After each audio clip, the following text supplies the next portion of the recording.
আসসালামু আলাইকুম। কী অবস্থা সবার, কেমন আছেন? আমি আছি মোটামুটি ভালো। আসলে আজকে আমি তো ওই দিন মাত্র 4টা চড়ি দিয়েছিলাম, আজকে পুরো সেট চড়ি দিয়েছিলাম। আমার আসলে খুব ফেভারিট চড়িগুলা তো দিয়েছিলাম এই কারণে। তো কী অবস্থা আপনাদের? আমি তো আছি আলহামদুলিল্লাহ ভালো। ফ্যানের আওয়াজ আসলে কিছু বোঝা যায় না, মনে হয় আওয়াজ মানে সাউন্ড পলিউশন হইতেছে। তো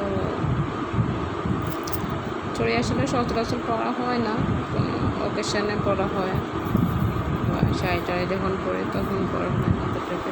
বাট ওই কারণে বেশি ভালো লাগে।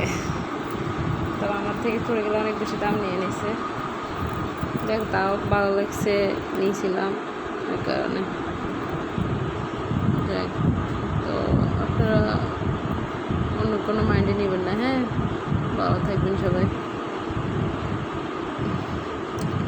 আর সবসময় পজিটিভ চিন্তা করবেন, নেগেটিভ চিন্তা থেকে দূরে থাকবেন। সেটা আপনার জন্য ভালো, আমার জন্য ভালো, সবার জন্য ভালো। ভালো থাকবেন।